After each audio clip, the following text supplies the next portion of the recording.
Hello! It's us. Welcome. You know us. To Sort of the Story. The podcast. The podcast, Sort of the Story, with me, Max. And me, Janey. Yeah. We are here to tell each other some stories, and also you are here. Welcome. We're glad you're here. Yeah. There was basically no downtime in between us recording episodes, so we don't have any news. Yeah, we recorded the last episode 2 days ago, so nothing new. I got a fit hoop, and it's very Christ. noisy, and I'm bad at it. It sounds like a plastic water bottle full of popcorn kernels that someone's just shaking. That's what it sounds like. It's very fun. But yeah, that's the news with me. Yeah. I don't think I have any news. Got a haircut? Oh, I got a haircut. We talked to our friend Eli. Hi, Eli! Yeah. I think that's it. You want to just get into it? Yeah. Max has some cool ones today, and so we are ready. Bam.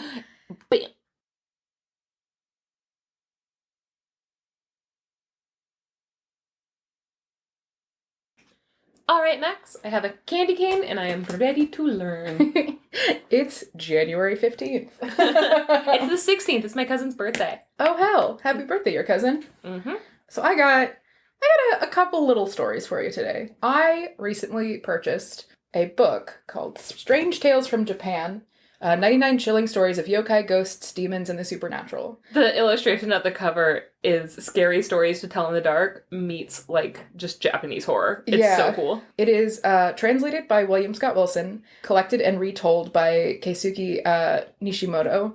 And if you look at it in the most kind and loving way, it looks like one of those, discount books you get at Barnes & Noble in a lot of ways, I think. I don't think so. I think it looks beautiful.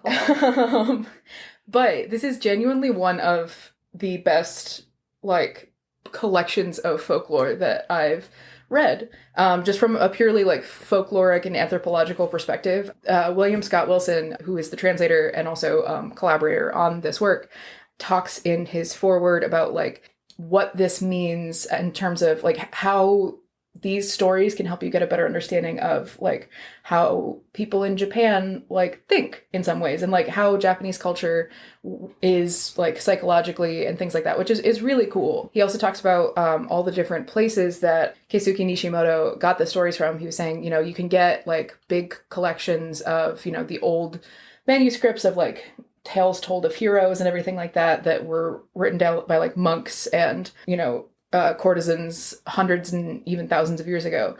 But those are also stories of monks and courtesans. And if you go to Japan, basically every little town will have, just in the gas station or something like that, will have, a little bound book of their local stories, because a lot of the stories are, very, very local. There's a quote in the foreword that I thought was just so cool that I want to read it. He quotes Yanagita Kunio, the great folklorist of Japan, defined the difference between traditional tales and folk tales as follows. What is the difference between traditional tales and folk tales? I would answer that folk tales are like animals, and traditional tales are like plants. Folk tales go about here and there, but no matter where they go, they are perceived as having the same form or face. Traditional tales set their roots down to grow in one locality, and always grow up in that place. Sparrows or field buntings all have the same face, but plum trees and camellias, tree by tree, are differing in shape, and thus are seen and remembered individually. Many of the cute little birds of folk tales make their nests in the middle of forests and thickets of traditional tales, but at the same time, the highly fragrant seeds and pollen of various traditional tales are carried off far away as well. The strength of plants to flourish and grow strong is hidden in the land's earth and water, and in the brilliance of the sun.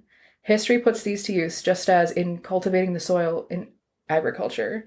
If one regulates the tillage of history, it is natural that the traditional tales of mountains and fields are restricted in form.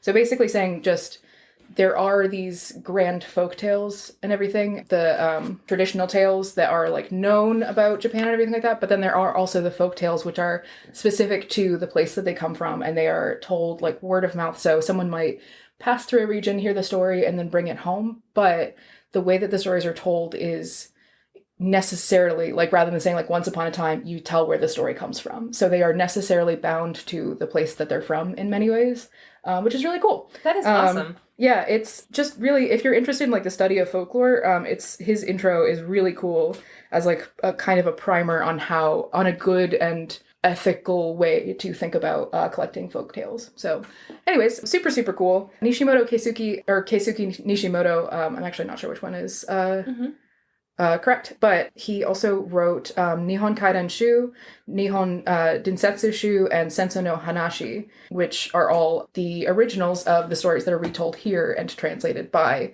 William Scott Wilson. So those are all in Japanese, but he's specifically a folklorist of yokai. Cool. Yeah, so this is a yokai story. Spooky. Cool and spooky. I'm excited. I'm going to start off with, actually not the one that I was going to start off with. I'm going to start off with a story from Kagoshima, which is from the Kagoshima Prefecture. I'm not good at Japanese pronunciation, so please bear with me. I was just thinking you're doing phenomenally. Oh, thanks. So, I don't have a lot to go off of, but I think it sounds great. Kagoshima Prefecture is off the southernmost island off of Japan, Kyushu. And so it's southwest of Japan, basically, and it is an island. It is called The Cat's Return of a Favor. There once was a man, and the man had a cat. And the cat was very, very good. Just a very polite cat. What's that like? Yeah, what's that like?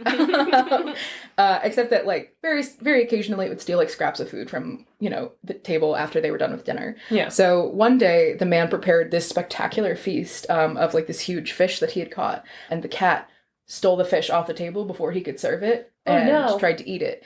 And he was so upset. He'd been slaving over the stove, and so he threw a pair of cooking tongs towards the cat, trying to scare the cat away from the fish. But it accidentally hit the cat in the eye and put its eye out. No. And the cat screeched and jumped up and ran out of the house. Poor baby. And the man immediately felt bad. He was like, oh my God. And so he ran out after the cat, but he kept calling for it, but he wasn't able to find the cat.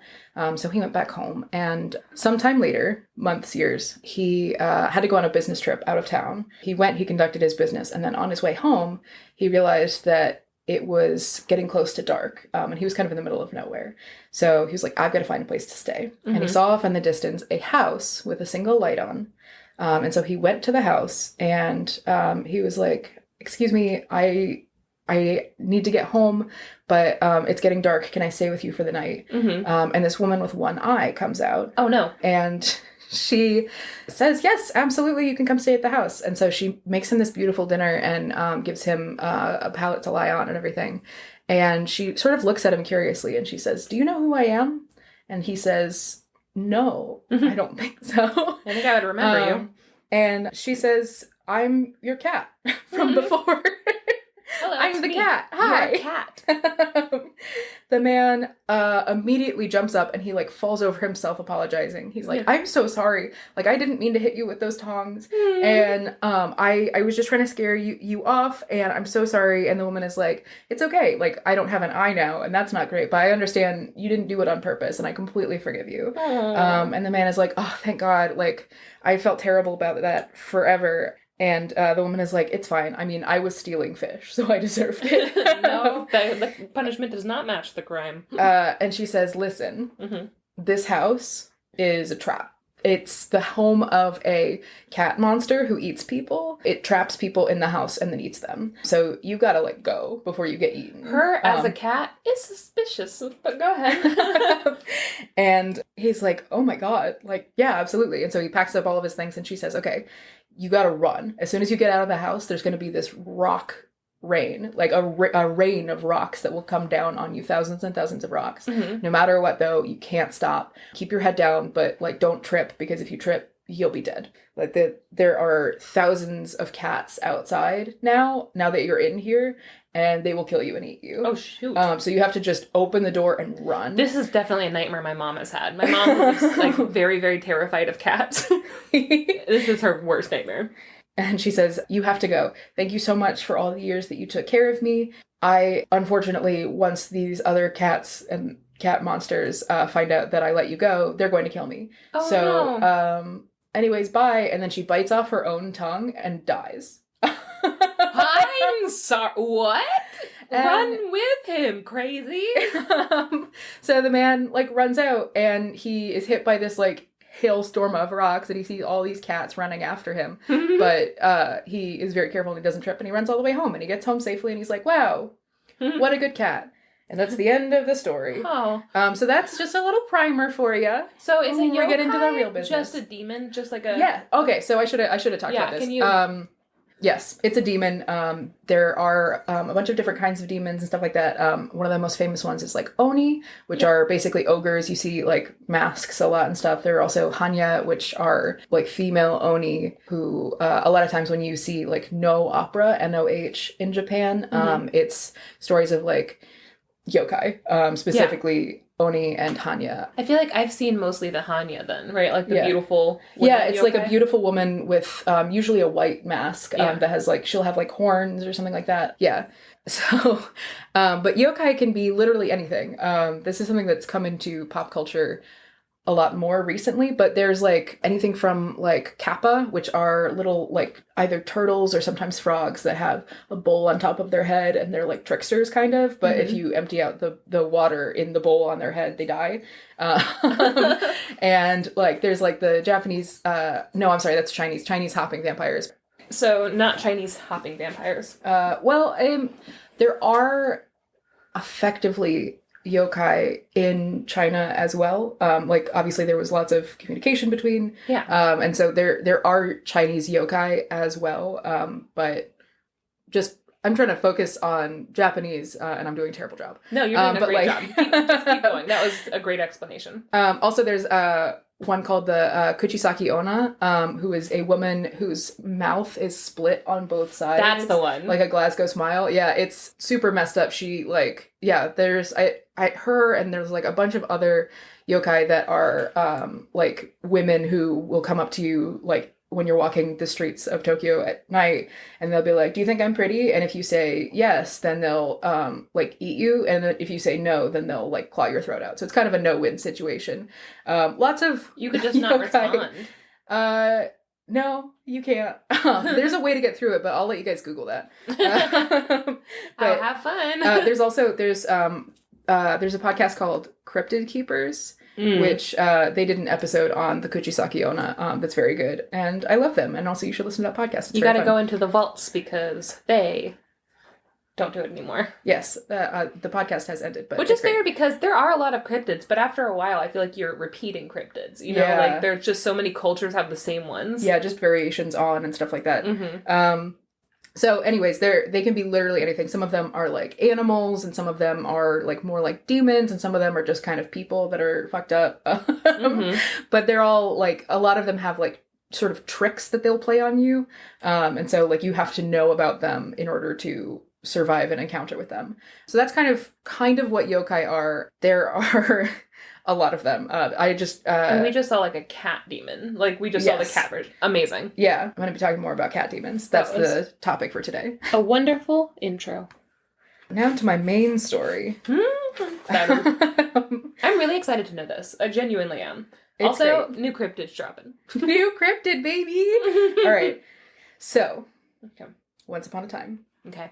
This story, I specifically said that they don't start with Once Upon a Time, so I will say this story is from the Yamaguchi Prefecture, which is on the southwest tip of what we think of like as the main island of Japan, which is called Honshu. Okay. Which is like the main. It's like the big one that's shaped kind of like a banana. Yeah. It's on like the southwest tip of the island, and it is in the Chugoku region.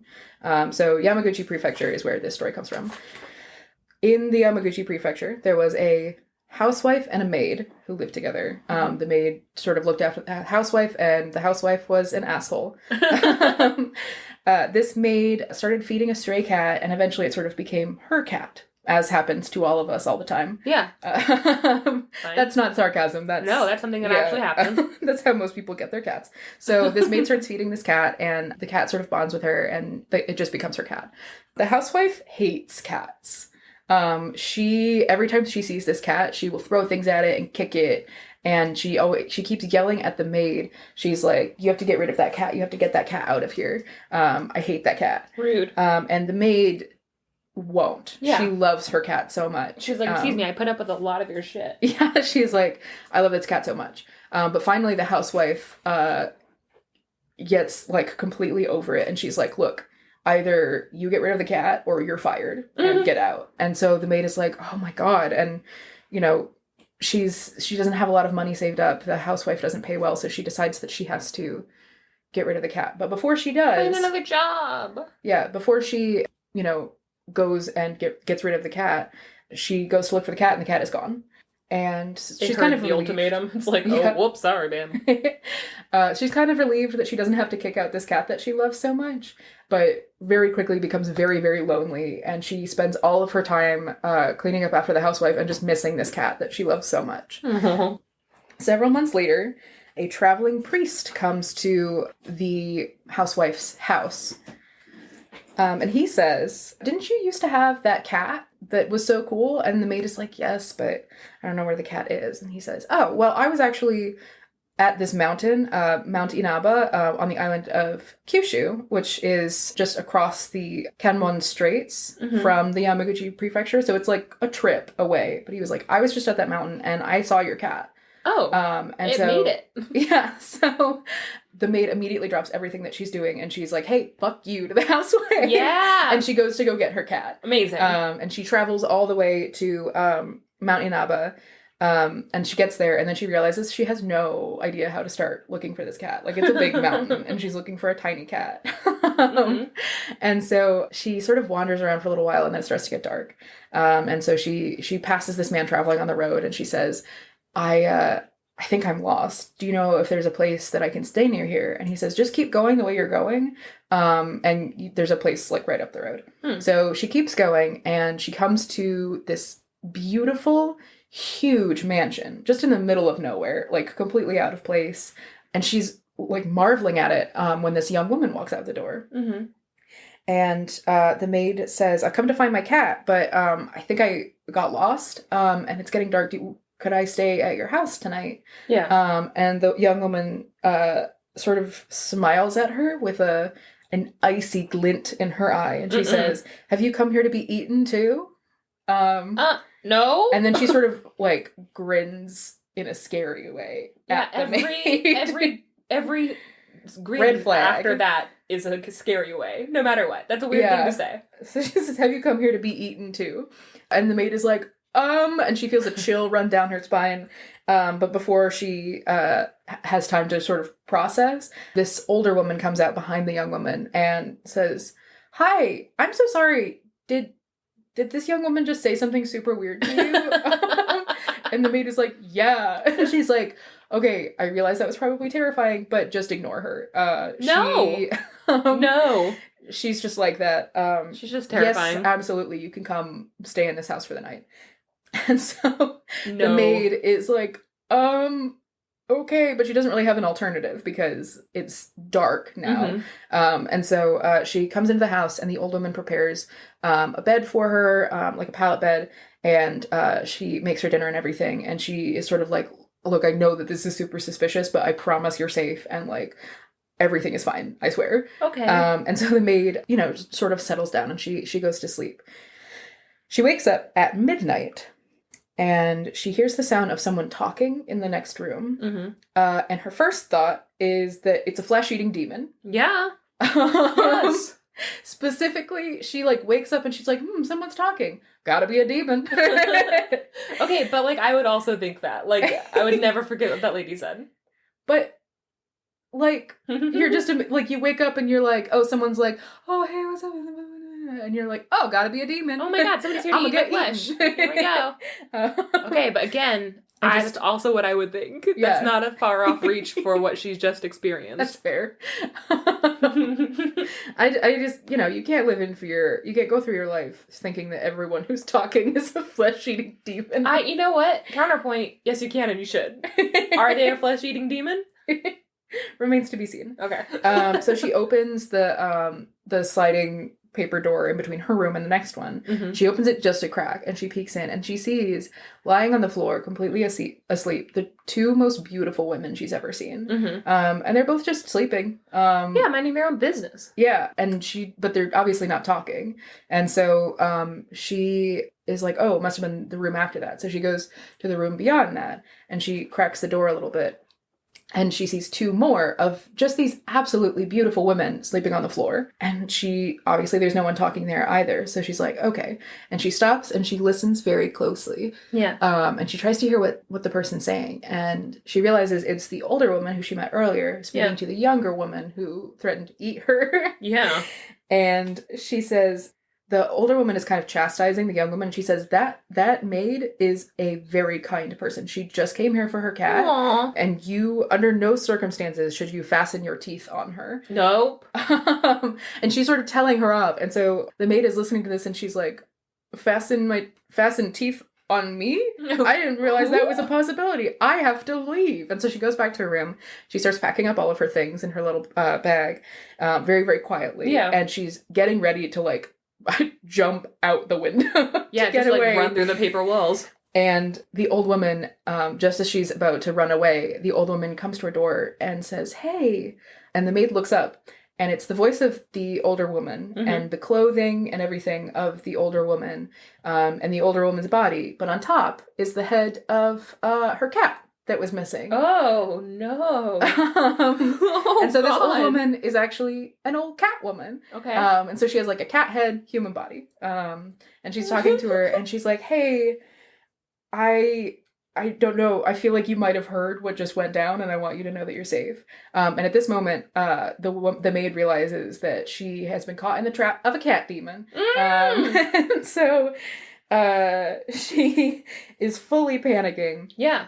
But the Catwoman is like, hey, it's okay. Like, do you remember me? And she's like, oh my God, you're my cat. And she like immediately runs and like embraces her. And the Catwoman's like, I'm so glad you came to find me. Aww. That was so sweet. Like, I missed you so much. And I felt so bad leaving, but I didn't want to get you in trouble. And I'm an old cat at this point. This house is the place where all cats make their pilgrimage when they get older. And also all cats who are mistreated in all of Japan come to this house to live out their lives. So I am getting old and I wanted to spend the rest of my life with, you know, my sisters. So like every time a really abused cat goes missing, it's just because they went to go live with their sisters. They went to go live in this farm upstate. And the farm is real. I'm really battling the fact that I love this story, but also that if Fig popped up with just her head on an old woman's body, I would try to murder her. I would stab her with a knife. Fig is just a little ball of puff who has the most, like, sass and pomp in her. Think of, like the world's tiniest Maine Coon, because that's what she looks like. Yeah, and she has the manners of a duchess. A very rude duchess. She's just Angela Lansbury as the teapot. Like, she's... But, like, imagine her nice. In a woman's body. Yeah. No. I would try to stab her with a knife. I don't know. I think she's already an old lady with a cat head. But she said, so I came here to this mansion to be with all my friends, and I'm sorry I didn't say goodbye, but thank you so much for coming. And the maid is, like, clutching the Catwoman's robes, and she's like, I miss you so much. I'm so lonely without you. Aww. I've thought about you every day since you left. Please come home with me. Like, I miss you. I'll quit my job. I'll get a job somewhere else that likes cats. Yeah, please come home. And the Catwoman said, I will never forget what you've done for me. You were so kind to me when no one else was, and I appreciate that so much. But this is a success for me. This is a win to come to this house and be able to take care of the other cats and everything. Yeah. This is what I've always wanted. So I'm not gonna come with you. But you do have to go because this place isn't safe for people. These cats have been mistreated. And so they hate people. Don't like people. Yeah. And they will attack you. So she's like, so you have to go. But then she gives her this white paper bundle. And she says, if, as you're leaving, any of the cats bother you, just shake this at them and they'll leave you alone. Okay. All right. Good. Like a little rattle. Yeah. That works on our cats too with keys. So the maid gives the Catwoman one final hug, and she takes her little bag and she leaves the house. And as she's walking away, all of these thousands of cats come creeping out of the woods and block her path. Oh my god. And she takes this white paper bundle and she shakes it at them, and they all kind of like grumble, and then they like spread apart so that she can get past. And she is able to get home safely because of this white paper bag. Nice. So she gets home, and as soon as she walks in the door, she sort of opens this white paper bundle, and she sees inside is a drawing of a dog. Oh my god. A drawing of a mean-looking dog, and inside of the dog's mouth, like, a slit is cut in the paper, and inside of the dog's mouth is a coin. Yeah. That's just, like, in the paper, and it's a 10 Rio coin, which is a not insignificant amount of money for the time, as far as I can tell. It's, like, finding, like, $500. Oh, shit. Okay. Yeah, so she finds this coin, and as she's like, oh my god, this is amazing. She gave me such a gift. As she's thinking this, the housewife comes back. And she sees her, and, like, immediately her eyes drop to this gold coin. And she's like, where did you get that?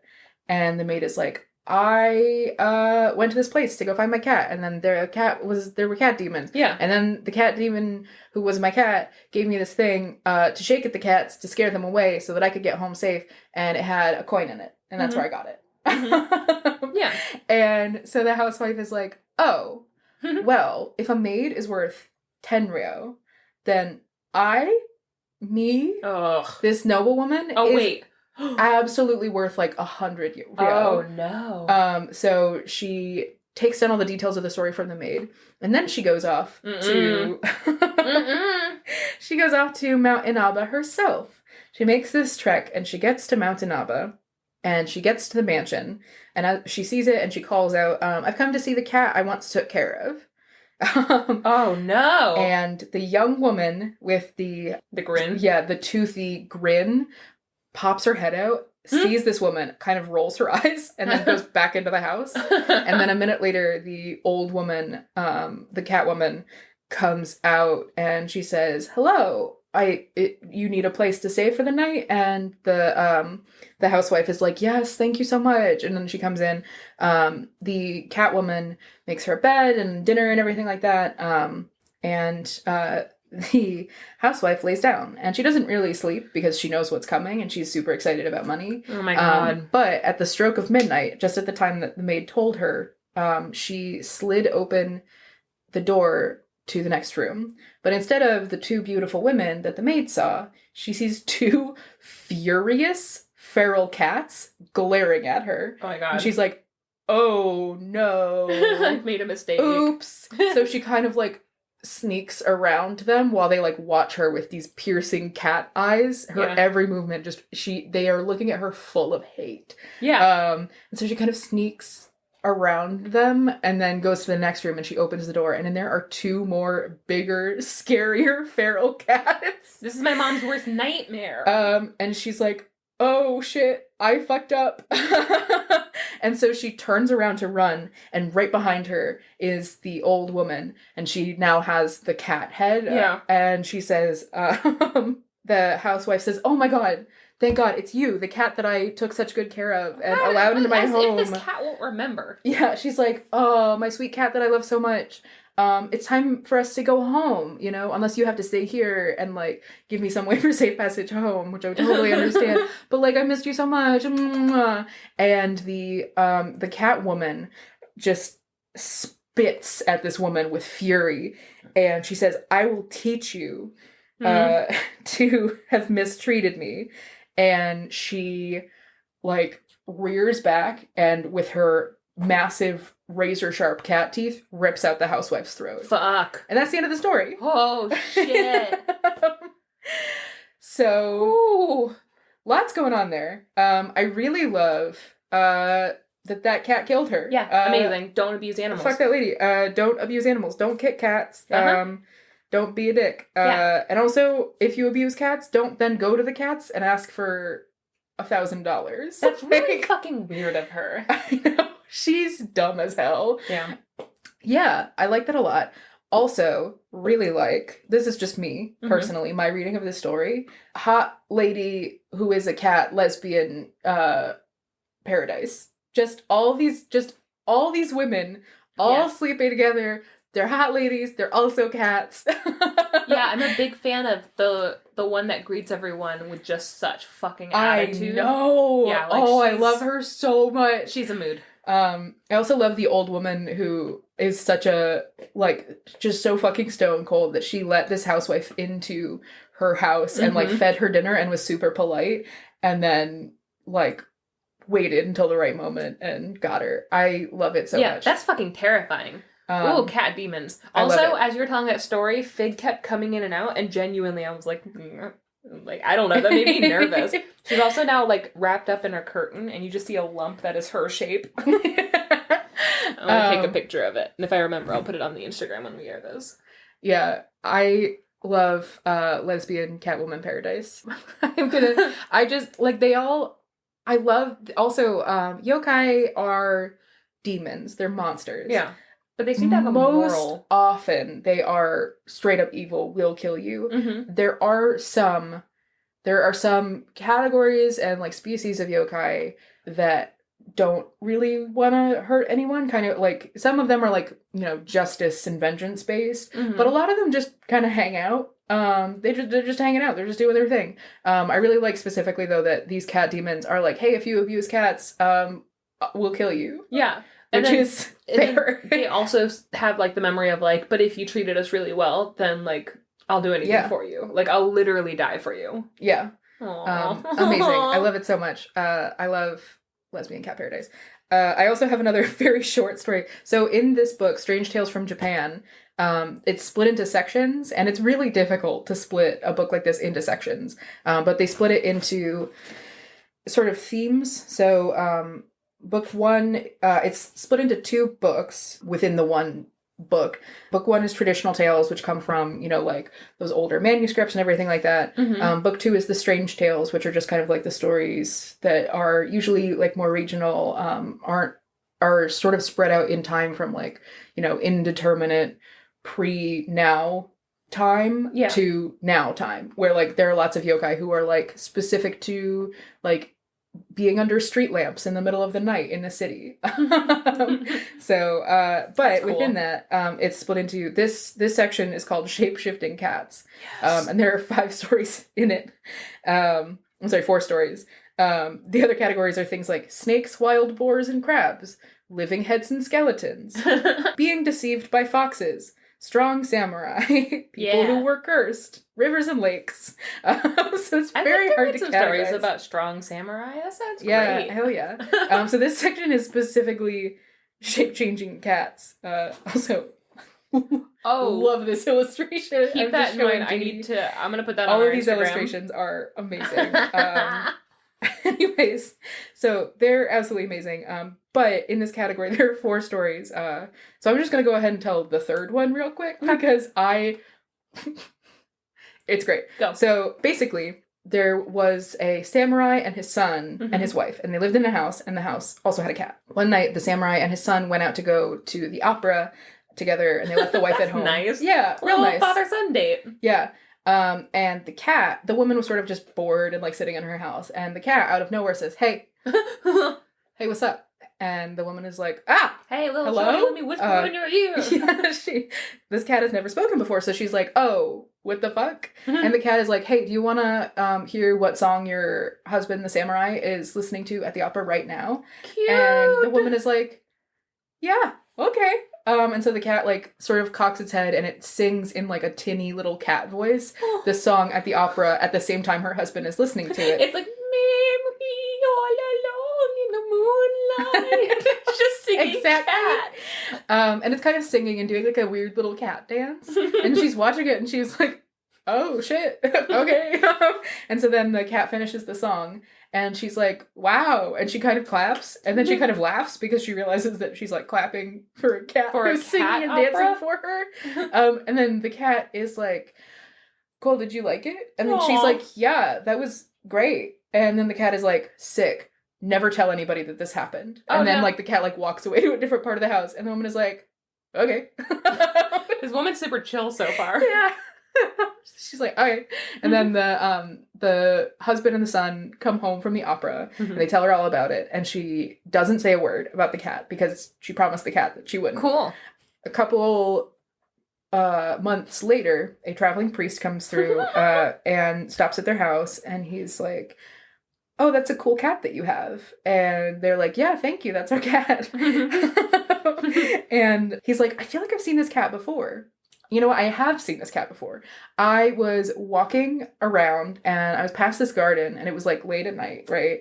And I passed this garden, and there was like this fox, and the fox had a tea towel on its head, and it was trying to dance, but it was doing really bad. It was like, had no rhythm, just was like sort of doing the robot, but not like the actual robot, just kind of moving its arms. Yeah, this is me on TikTok. This is every millennial on TikTok. And I saw this fox in this garden in the middle of the night trying to dance, and I swear to God, I saw this cat was like watching the fox and like muttering to itself about like, oh my God, this fox has no rhythm, and sort of mumbled to itself something about like, all right, well, I'll give it my hand. And then I like kept walking because that's none of my business. So I didn't really see what happened, but I swear to God that this is the same cat. And they're like, oh, that's so crazy that you saw our cat doing that. And so then the priest leaves, and later that night, the samurai is talking to his wife, and he's like, hey, weird question. Do you think our cat can dance and has great rhythm? And the wife is like, yeah, and also it can sing. And so then she tells her husband, the samurai, all about this singing, dancing cat.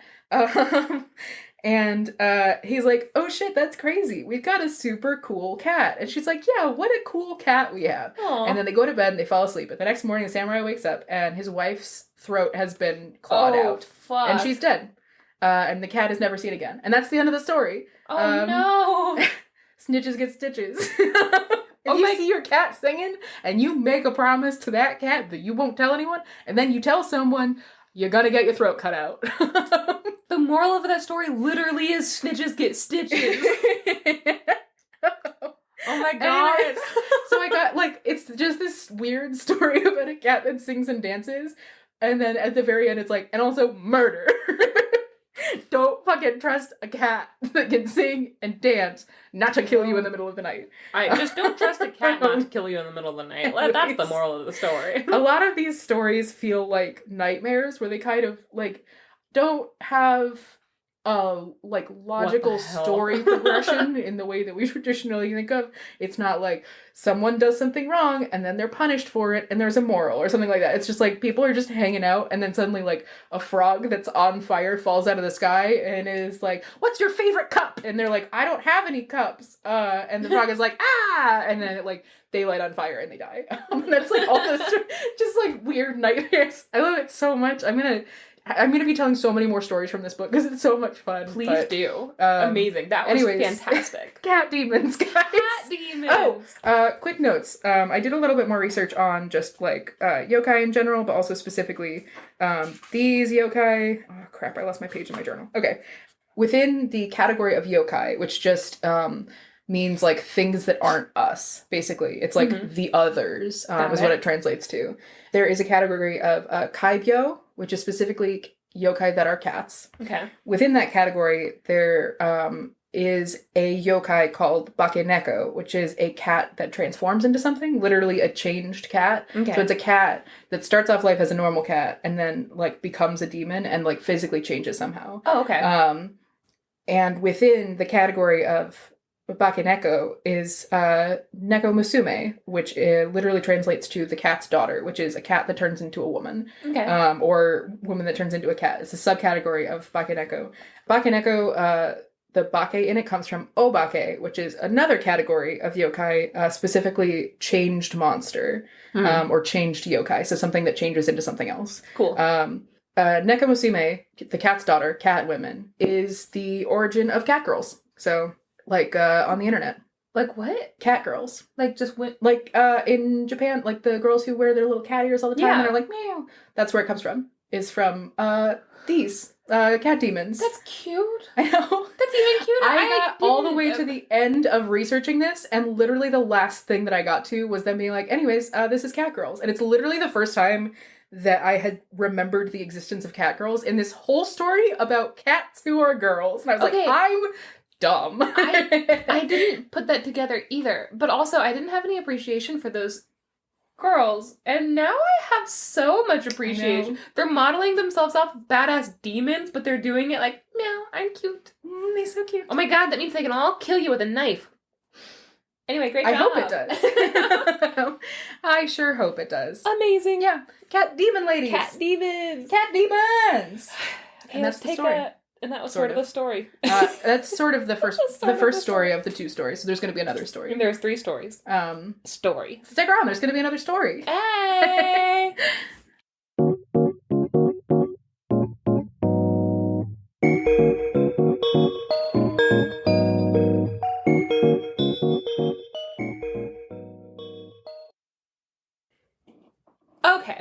Okay, Janey.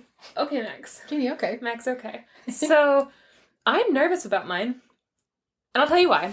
So I really wanted to tell you the story of Muyan rescuing his mother. It's the story that I talked about before, about the monk who goes down to hell and to find his mother, because he realizes his mother went to hell. And he's like, wait, but, like, she told me that she was doing so good, and I gave her all this money, and she was giving it out as alms to other monks. So he decides to go down and get her, and then there's, like, this whole thing where he gets down and he can't find her, because it turns out she's in Avicii hell, which is the lowest level of hell that you can go to. Like, they were like, fuck her. I'm sorry, Avicii, like... It's called Avicii. Oh. Yeah. Anyway, so he goes down to there. When he gets there, like, he tells Buddha, I think he tells Buddha, and Buddha's like, I'm sorry, she's where? And he's like, she's in Avicii hell, you know? And Buddha's like, we have a hell? And then Buddha's like, pissed. He's like, what the hell? Oh my god. And so he goes down there, and basically there's a whole scene in this where Buddha, like, just destroys hell, and he's like, we're just torturing people? No! And he, like, disperses all of these souls, and he, like, kills all these demons, and it's, like, weirdly badass. And then the guy's like, cool. And he's like, so we released all the souls, all the ones, like, pretty much all of them were innocent at this point, had just been tortured, so, like, we sent them up. Like, they have ascended, it's fine. And he's like, cool, where's my mom then? And he's like, if you don't see her in heaven, then, that means she wasn't innocent. And he's like, what the hell? And so he goes looking for his mom.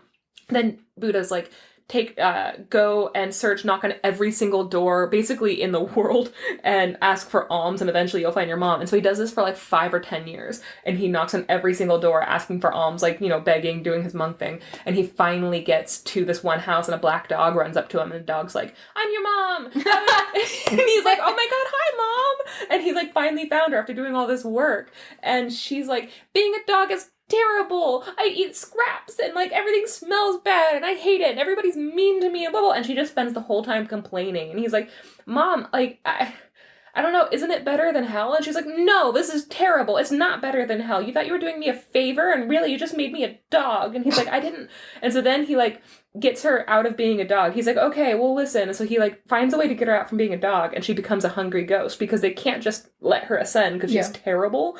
So then he has to go find her as a hungry ghost, and then he gets there and she's like, I'm thirsty and I'm hungry and I'm sorry and everything's bad. And they're like, oh, okay. And she's with another hungry ghost, and the guy's like, yeah, we're really sorry for everything we've done. And he's like, well, here mom, here's some water and here's some rice. And she's like, that looks great, yeah. And he's like, so you can share it with your friend. And she's like, okay. And then he like leaves, it's a test, and then the friend comes up to get some. She's like, get away from me. And like she takes it all, and then it turns to pus and like spiders. God. And then she like does that again. So like basically it's this guy who's doing so much, like it's him for years and years just working to like make his mom ascend, but she's terrible.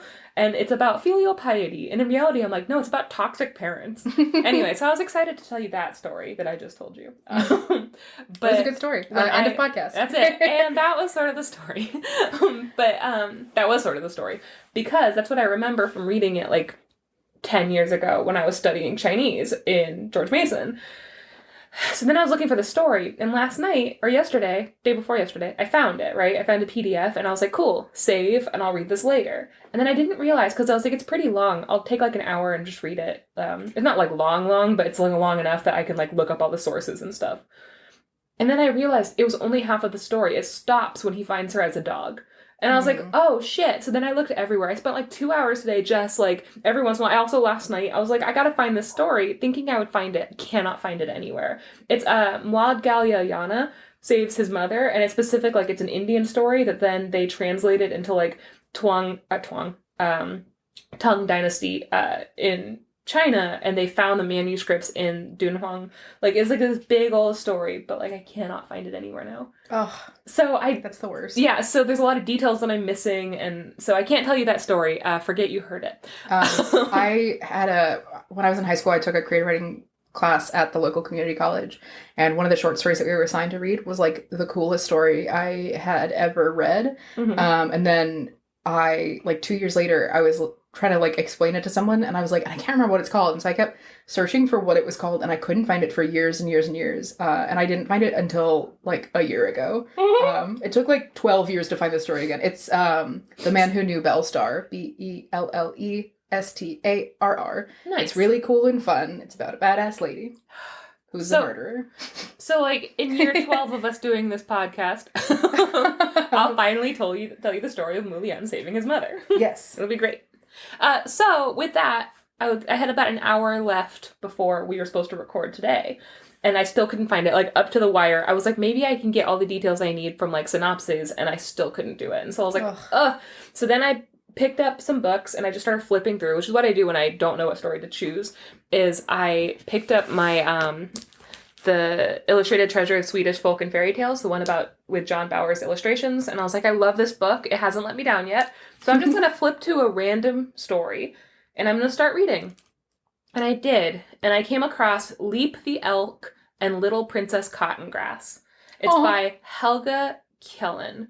Killing it. Now, there's no other information. I don't have any other information on this story, because there's nothing. If you type it in, it only comes with people who have done fan art for this, but it doesn't come with any explanation, synopsis, where he was when he wrote it. I looked up Helge Kjellin, and his Wikipedia is all in Swedish, and so I was like, oh, so I did the Google Translate, and it has nothing. It says, like, when he was born and when he died. That's it.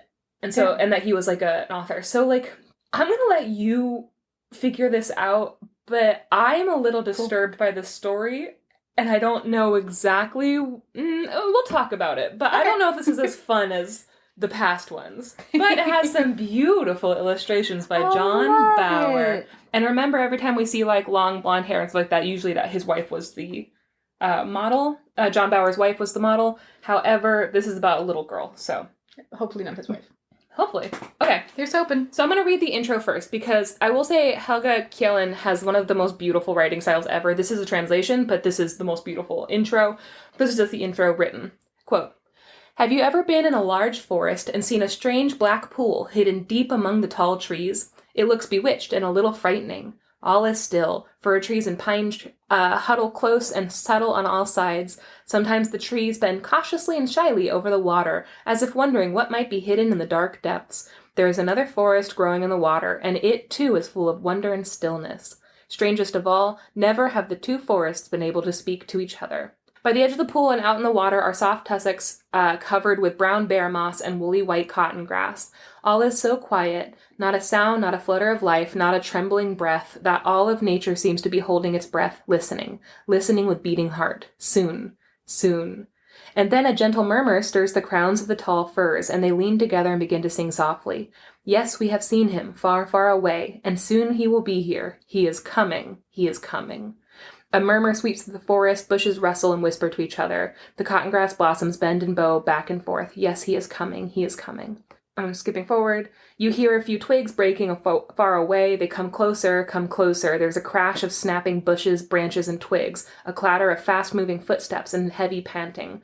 A large elk has thrust itself through the forest to the bank of the pool, where it stops, swings its panting muzzle, and snuffs eagerly. The majestic crown of horns shakes. The elk's nostrils flare and quiver, and then it stands still for a moment. A second later, with gigantic leaps, it disappears through the swaying tufts into the far side of the forest. That much is true. Now here is a fairy tale about it. I love it. You've seen My Cousin Vinny? Yes.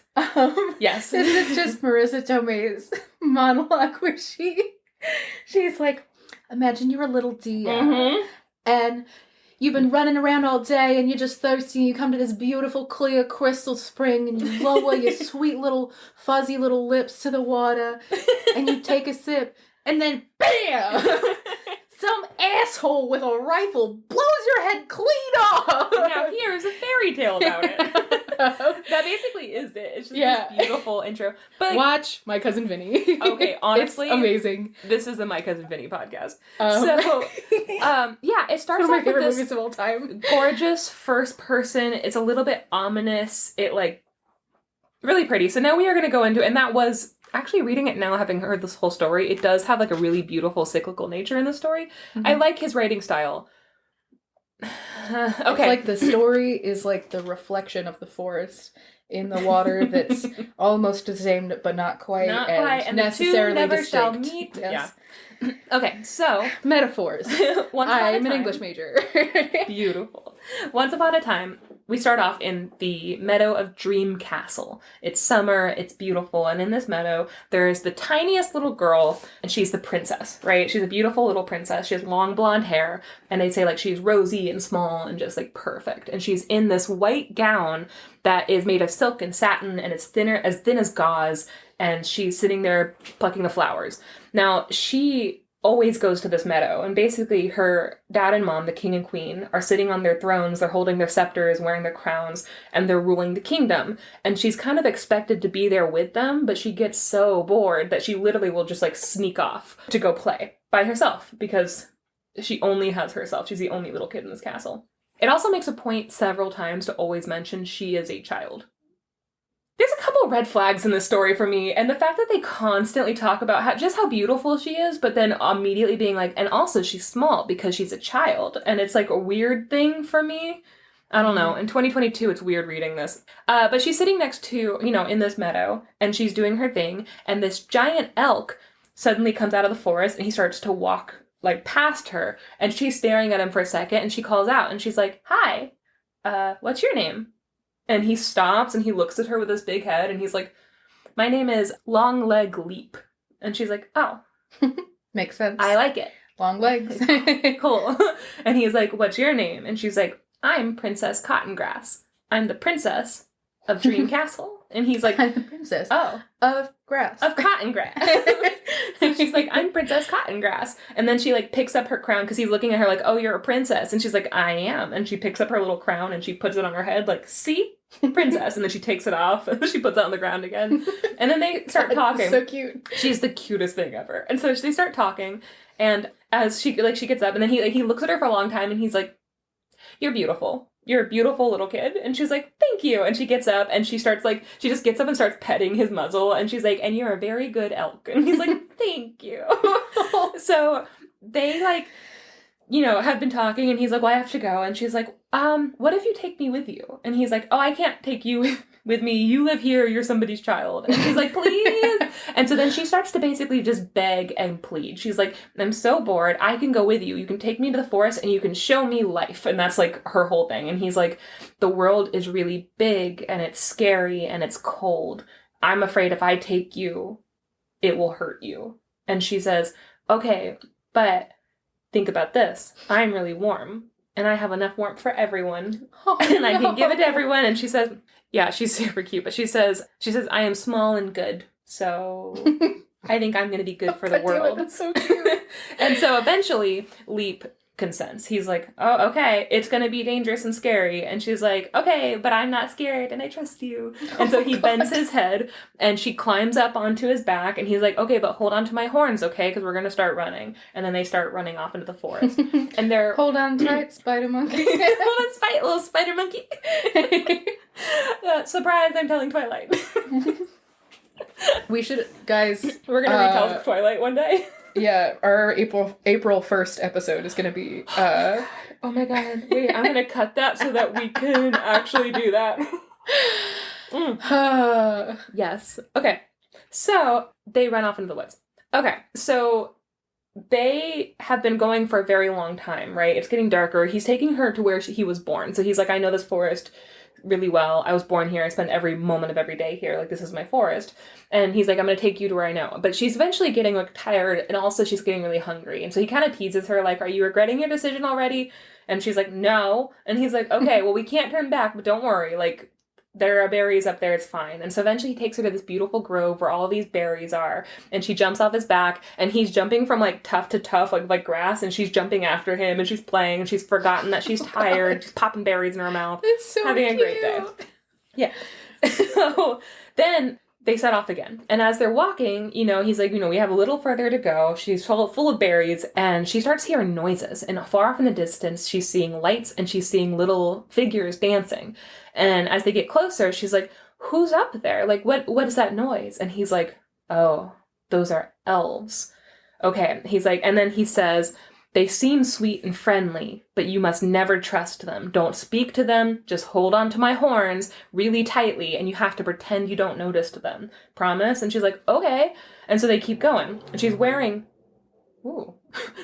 her crown on her head. She has a gold necklace with a heart on it, like a gold necklace with a golden heart on it, and she's wearing her white gown. That's all she has with her.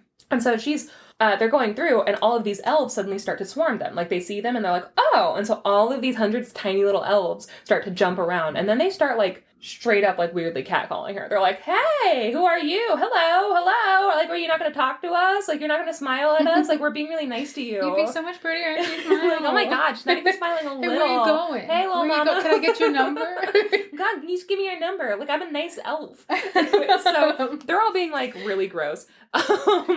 So that's just what's happening right at this moment. And they're, like, pulling on her hair. They're getting, like, bolder, too. Like, she's ignoring them, and she's holding on tightly, but they're, like, starting to pull on her hair, and that's making her crown jostle. And now she's like, oh, crap, like, my crown's gonna fall off. And so she takes her hand off of one of the horns, and she, like, straightens her crown. And the second she does that, all of these elves just start grinning gleefully, and the moon's, like, bouncing off their teeth, and like, ha-ha!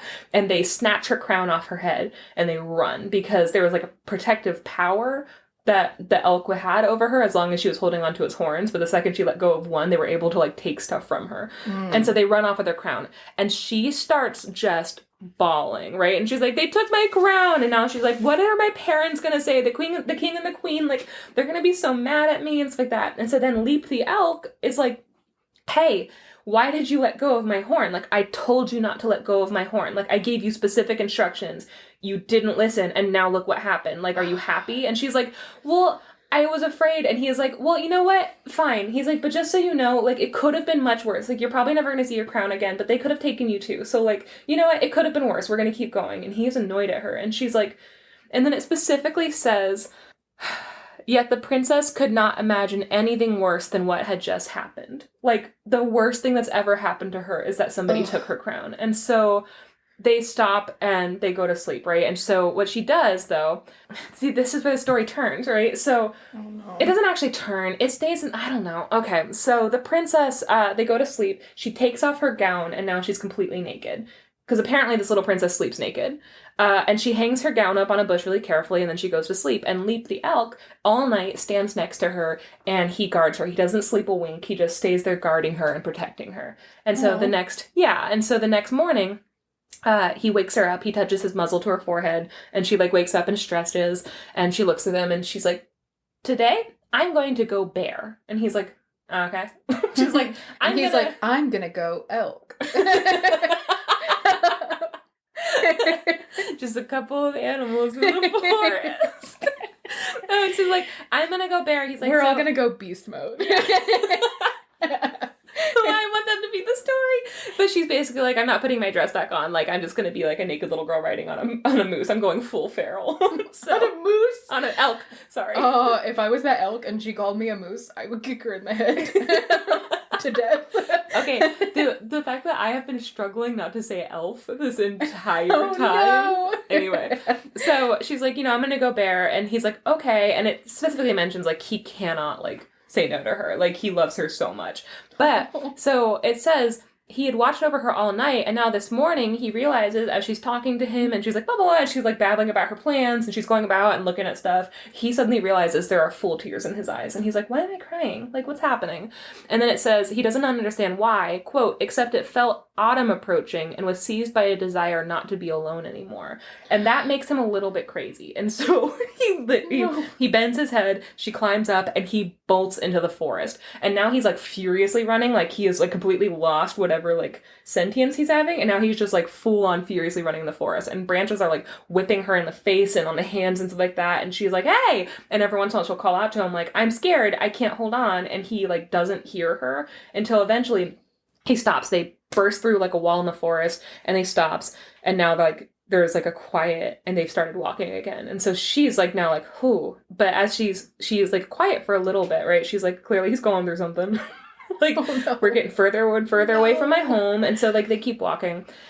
And then she sees something else further ahead. She sees something green and pale and like sickly slithering behind the trees, like just like sliding and peeking out. And she's like, what is that? And she's scared because whatever this is looks really scary. And he's like, oh, that's the witch of the woods. She lives here. And then he says, answer politely, but do not ask her for anything. And whatever you do, hold on tightly to my horns. Okay? And she promises. She says, okay.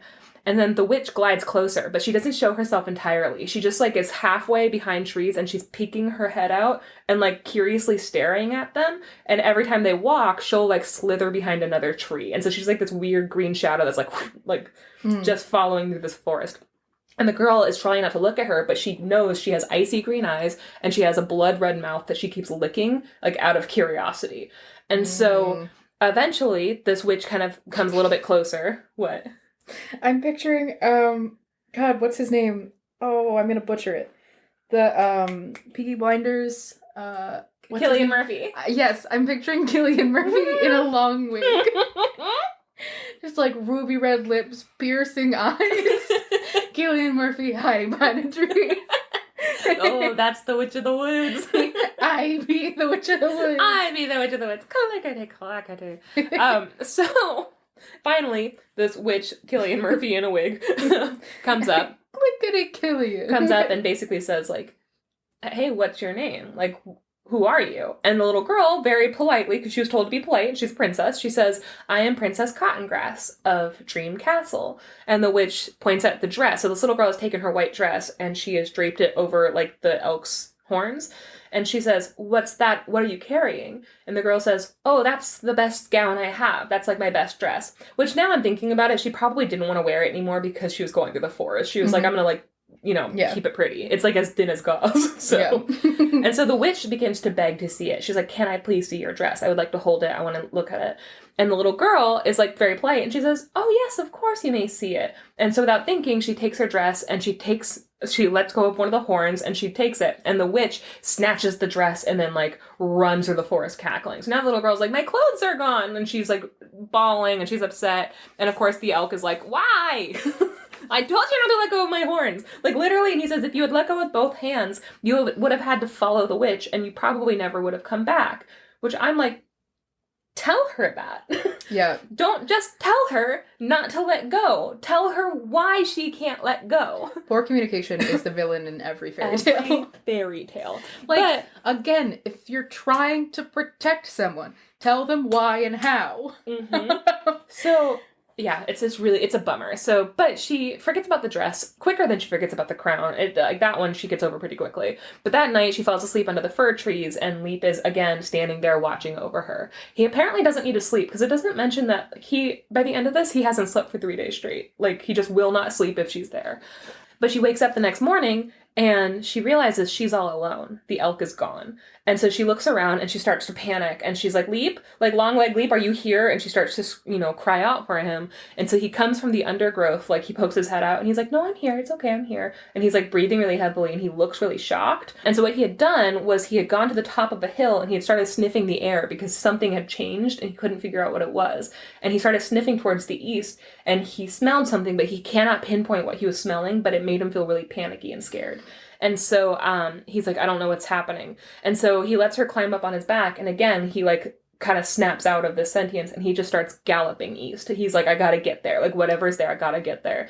And so they go really, really fast. He ran and ran as if in a fever. Eventually he breaks through the tangled forest and the princess realizes they've stopped and she's like, where are we going now? And they're coming up to a pool of water, that black pool that we talked about in the beginning, right? Mm-hmm. And so she comes up and she says, where are we going? And he says, deep in the forest is the pool, and that is where I go when autumn is coming. No person has ever been there, but you shall see it. And so he tells her, hold on tight. And then he tells her, he said, there is danger in the water. You cannot let go. The water is really dangerous. Okay. And then he says, also things get lost there. And so he's looking at the chain, or he kind of like turns his head and he kind of eyes the chain around her neck that has the gold heart. It's the only thing she has left. She is completely naked. And he's like, watch that heart. Okay. Like, you have to watch your necklace. We're going to be really careful when we cross this pool. And she's like, okay. But when they get there, they're next to the water, and she's so enamored by this dark water. Something about it is calling to her. And she leans herself all the way over to kind of put her face really close to the water, because she's like, something's in there. Like, there's something happening. And then the chain with the gold heart slips over her head and falls into the water, and she loses it because she's like, oh my God, my mom gave me that. My mom gave me that necklace the day I was born. I have never not had it. And so she starts freaking out. And so she's like, I gotta go get it. I'm gonna get it. And so she starts trying to climb off his back. And he's like, no, don't climb off my back. Like, it's okay. Like, we don't need it. And she's like, no, I need that necklace. She's like, I really need it. And then she climbs off his back. She's sitting on the shore and she grabs his face and she hugs him. And she's like, it's okay. She's like, it's all right. You can leave me here for just a little bit. I think I can get it back. And he's like, and so she kisses him, and it says specifically, small and slim and undressed, she sat down on the grassy hillock. And Leap sat there with her for a really long time. I don't know, I'm gonna cry. This is getting me. Oh, no. Ooh. I don't like this story. Is it... Okay, While we have a second, are there any content warnings coming up? No, there's no content warnings. So, I'm just an emotional mess, apparently. Oh. I'm gonna pause it. Okay. I also don't know why I'm crying. You're going to figure out why I don't know why I'm crying. So they're sitting down next to this thing. He sits there. Many years pass. Oh, no. It's because you're looking at me. Stop it. I'm sorry. You're wearing purple eyeliner. And now I'm just like getting black wet, eyes. and it looks like your eyes are bleeding. It's really scary. Okay, so eventually she stays there for many, many years. He leaves. He realizes she's not going to come with me, so he leaves. This little girl is sitting next. It's because she's a little girl. Oh, God. Goodness. Oh, buddy. So many years pass. Eventually, she no longer looks like a little girl anymore. She's turned into a slender plant, right? And she has a crown with white cotton. She's sitting there. The plant is leaning over the edge of the pool and staring in. And it specifically says, quote, now and then the elk returns, stops, and looks at it tenderly. Only he knows that this is the princess from Dream Castle. Perhaps she nods and smiles, for he is an old friend. Why is this so sad? Fuck you, Helge. You want me to read your notes? No, yeah, you read it. You read the end. Max is gonna read the end because I'm a baby. Now and then the elk returns, stops, and looks at it tenderly. Only he knows that this is the princess from Dream Castle. Perhaps she nods and smiles, for he is an old friend, but she does not want to follow him back. She cannot follow any more, as long as she is under the spell. The spell lies in the pool, and far, far under the water lies a lost heart. Ugh! Oh. Yeah, so that's the end of the story. Fuck you, Helge. That's kind of a fucked up existential fairy tale. That was when you were saying that they all seem like weird nightmares. This one seems like a weird nightmare to me. Your nightmares make a lot more sense than mine. The flaming frog dropping out of the sky and demanding your favorite cup is a lot more like my nightmares. That's heartbreaking. Yeah. It's just like a really weird story. To me, I think too, it's just the fact that like a little girl went missing and then nobody knew what happened to her, you know? Oh. Why is this so sad? There's a whole class of stories, which I don't know if there's a formal name for, but there is a whole class of stories that is fairy tales that are told to parents of a child that has been lost or died. Yeah. And one of the functions of fairy tales for all of human history has been to comfort people that have lost a child. I mean, like, even you like think about like changeling stories. Like when your child is sickly and dies, it's easier to handle when you believe that something magical happened to her. Something magical happened. Or she went on an adventure and like doesn't know she's lost. Yeah. Exactly. All of these stories about children who, you know, like went into a dream or something and never came out. And it's heartbreaking and it's beautiful. And it's one of the really cool things about folk stories and fairy tales is that they don't they're not created in a vacuum and someone made the story. Yeah. And they made it for a reason. Yeah, that's heartbreaking. That's a sad one. I will say, when I first read this, I really didn't like this story. I was, like, reading it, like, I don't know about this one. That's why I really wanted to know, like, has Helge Killen ever been arrested? Because it kind of, to me, has, like, a Lolita vibe. You know, like, when I first read it, I was like, I don't like that this little girl is like, no, I would like to be taken away, thank you. Can I please go on your back? And, like, then all of a sudden she's naked and, like, the elk's like, oh, that's weird. And she's like, no, I have to be naked. Like, it always felt, to me, it felt like weird, like, specific things. And it might come to the fact, too, is that there are illustrations. So let me show you some of these illustrations. So this is one of the illustrations. So beautiful. Okay, that's a moose, though. Okay, that's right? That's why I keep saying moose. God, he's huge. Yeah, he's really big. So moose are big. Moose are bigger than... Hey, you guys, no matter how big you think moose are, they're bigger. They're like huge. Bigger than cars. And so, but then you see way like, bigger than cars. This one also seems different, right? Like this one is like a fairy tale one. You have like the kind of embodiment. This one looks like a realistic illustration. I'm going to show you guys these on the Instagram, but there are some where when you get the close up, this is like a realistic little body. And then this one is like a fairy tale little body, you know, like it's not defined. And then you have her here sitting next to the pond and she looks like a little kid. Like you see her full bare chest and everything like that. And you could tell it's a child. I don't know if you could tell it was a child in some of these illustrations, you know, like this one over here to me could have been his wife, you know? So I'm just a little bit like, I don't know. I was a little turned off by this story when I first read it. I was like, and then when I found out it was a man writing it, I was like, I don't know, man. I don't trust it. I don't know. But reading it for some reason and going through it and telling it this time, I like feel like I've been punched in the fucking heart. Yeah. I don't like it.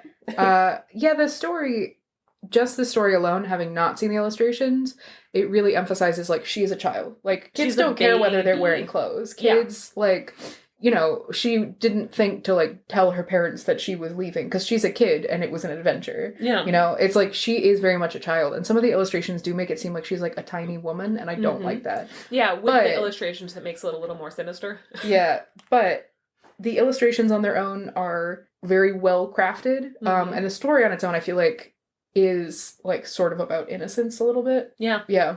Also, just fucking, if you want someone to follow the rules, tell them why. The rules. Tell them why you're making rules. Yeah. I mean, I feel like if there's one thing that how long have we had fairy tales that have had these, like, oh, the reason why this failed was because they didn't know why they were asked to do something, and so they did it. Yeah. And we're still making these mistakes today. Like, when people are raising their children, they're still just giving them rules and not explaining. And I'm like, how have you not learned yet? Yeah.